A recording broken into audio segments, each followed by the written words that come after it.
Hi everybody, I have with me again today Eva Bennett, who lives in Australia, and she is a very well-known presenter of retirement planning seminars and workshops right throughout Australasia. And today she's going to share with us a secret recipe, and that is the six ingredients to cook up a great life in retirement, because we all do need to make the most of our retirement years. So today Eva will share her secret tips for having an absolutely wonderful retirement. So welcome, Eva. Thank you, Liz. Okay. And I'll hand over to you to just take us through the presentation, and I'll just pop back in at the end. So over to you. Thank you, Liz. Okay, it gives me great pleasure today to be able to share with you something that I've shared with many people over the years, and they have found it really helpful. The 6 ingredients to cook up a great life in retirement. Now, the 6 ingredients all start with the letter F, and I've adapted each one also to a food item. So you'll see how that works as I go on. So I'm going to start with the first ingredient, which is finance. And the cooking ingredient is eggs, talking about don't put all your eggs in one basket. But it's been really interesting over the years at different courses. I have found people seem to go from one extreme to the other with finance. Some people don't want to spend any of it at all, so they're missing out on some of the other ingredients. And some people rush out too quickly to spend too much at once. And one example that cropped up a few times was some people who'd never been caravanning, instead of perhaps renting first to see how it suited them, spent a lot of money on a very expensive caravan. And by the time they didn't even get to their destination, it just wasn't working. They left the caravan where they were and flew back home. So it is important to get a balance of not spending your money too quickly, but also not hanging on to it and not having it in your life at all. So that is something that can affect all the other ingredients very much. The second one is focus, which is like adding spice to your life. Now, for a lot of us, our focus for so many years was our work. And then suddenly after retirement, it's like, well, what am I going to do now? I find the people who adapted to retirement more easily were people who had some other interests besides just work. So whether you had a special sporting interest or a hobby or belonged to a club like Rotary or Lions, people who already had another interest beside just their work had other things to focus on and found it easier also to adjust to retirement.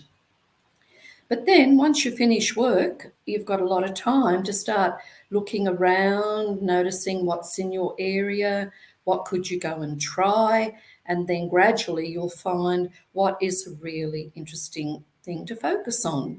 It could be a new hobby, volunteering somewhere, all sorts of things. But you do need to find things to focus on. And of course, some of it might need some of your finances. So it's just not rushing into anything, but taking your time to work out what is it that you feel like you'd really like to do now with your life now that you're not working. And there are, I tell you, a lot of things out there. Once you do start looking, and you might say, oh, I never thought of that. That could be interesting. And you could start your own little list of things and see which ones you end up doing. The third one, probably to me, one of the most important is fitness. And the food ingredient is flour. Now, when you're cooking, flour is the main ingredient that you always need, the foundation of the recipe. And the same with fitness. Now, there are actually 4 levels of fitness: mental, physical, or mental, emotional, physical, and social, which I'll cover as we go along. So it is really important to look after your health. And I remember now I've read about 3 times and saved different articles that one of the simplest, cheapest, most beneficial things you can do for fitness, physical fitness, is walking. And that's something my husband and I do nearly every morning, walk a few thousand steps, go in different directions from where we live. But physical fitness is very important. Now, research showed also a few years ago that had a big impact on me, and I use in all my courses, mental fitness. And research has shown that if 80% of the time we are stressed and worried about things, our health suffers, our physical health suffers. So it's really important to catch your thoughts. How important is this thing that's worrying me? Change your thoughts and stay healthy. So people often don't think how important the way we think is and how it can affect our emotional and physical health. So remember that they do say 80% of our illnesses come from the way we think. So I have that little pattern I use a lot. Catch your thoughts, change your life. And then there's social fitness too. So fitness means if we follow our rules and lead a healthy fitness life, we will age more gracefully and we will stay healthy longer. I've met people who are 100 or over who have lovely personalities, not much sickness, and when you talk with them, they're not the worrying kind of people who are always stressing about something. So we can change the way we think. The fourth one is friendship, the milk of human kindness. Now, when you finish work and you don't have the people you know at work, when you join things, when you focus on other activities and meet new people, that is a great way to make friends, which keeps you happier and healthier. I'm now a member of a Probus Club, and anyone who joins, they all join because they want to meet some new people, make some new friends. And there are so many different groups you can join when you start looking: clubs, sporting groups, physical activity groups. But having friends, making new friends, people you can share happy times with, that is really important. Not sitting at home on your own. It has been hard, especially with COVID, where we've had lots of lockdowns and things. But whenever you get a chance, you can talk to your friends on the phone. Now we can start going out and meeting up with them. That is very important, having friendships. The next one is fun. And here we have sugar, sweetening up our lives, having fun, doing things that make us laugh, happy. A group I joined about 8 years ago, I learned how to play mahjong. It's a Chinese game. And twice a week now I play with 2 different groups. And we've all become very friendly. We love playing together. And it can be any kind of activity that interests you and connects you with those other people, and then you can have fun. And then the more fun you have, you slow down that unhealthy aging process. And never think of getting old. I always think, well, we're all getting older. My granddaughters are getting older. We're all getting older. But try not to use the word old, because as you're getting older, you can still have fun all the way through your life. And it's never too late, never too late. And a friend of mine who died of motor neurone disease a few years ago, there's no cure for it. And when it got to the last few weeks, she said, you know what, Eva, you can have all the money in the world, but what is much more important than your wealth is your health. So keep that in mind as you go through the 6 ingredients. And it does get down to freedom. That's the icing on the cake, that you now have the freedom to do all these different things. And I got very sad about one couple that came to one of my talks a few years ago.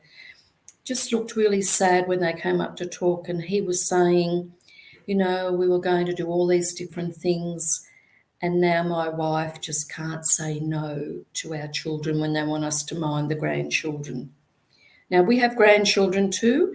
We mind them at times, but your children also have to appreciate that you are now doing other things with your life. Sometimes you're traveling, you have some other commitments, you're socializing with friends, and you are not available every moment for babysitting. And they respect, my daughters respect that. And when we had our first two children 50 odd years ago, we were living right out west near Broken Hill where we were teaching. And our parents were hundreds of kilometres away. And you can find other babysitters when you need them. But I have met some couples who have found it so hard to say no and found themselves locked into it, which meant they weren't having fun, they weren't socialising, they weren't creating new activities in their life. And that's the important thing, is to be able to sometimes say no. We have this on, we have that on, and then you can do it at other times. So I find, and other people have found, that if you can start using these 6 ingredients, building them up, communicating well with your partner, that you're both on the same track a little bit, because sometimes I see that hasn't happened with people. You can actually live a very rewarding, relaxing, happy life as you do get aging, as you start aging. Not getting old, just aging, but your body, you keep healthy, your body can do a lot more activities than you might realise. So good luck, and I hope you have found hearing about the 6 ingredients helpful. Thank you. Thanks, Eva. That's really useful information. I must admit I can relate to some of those points. I remember once thinking, oh, wouldn't it be great to have a mobile home to go off on a holiday in? And I hired one for a week, and I thought, oh no, a week's about as long as I could last in something like this. And look, that's part of the story of rent before you buy. Absolutely. Test it out. But I think, in saying that, you've also got to give things a try, don't you? And, yes. Find out what works for you. What is it that gives you fun? Because, often we don't know till we try a few things. Exactly. Just how fun they can be. That's exactly right. Yes, you don't know till you try. And sometimes you can be very surprised that, oh, I really like this, when you didn't think you would. But it's very important. Yeah, and I think building the friendships, the connections, and there's lots of ways you can do that. As you say, by joining a group, such as you've done with your mahjong groups. There's so many different options now for people in retirement to join in things, and it's not that hard to find information on those things that are available in your local sporting area. Things like bowls and golf and so many things you can do with different groups of people too. Yes. And as far as the money side of things, I've always been a big fan of, spending your kids' inheritance. Don't go with that just so your kids can inherit a little bit more money. It's just that balancing act, isn't it, of making sure your needs are taken care of first, and then your kids can have what's left over. I think that's a very fair way to look at it. Yep. Very true. So that's a really good outline, and thank you very much indeed for sharing that with us today. It's a really useful framework, I think, for people to use as they're going about planning their retirement. And thanks so much, and we look forward to hearing more from you at another time. Oh, thank you very much, Liz. Thank you.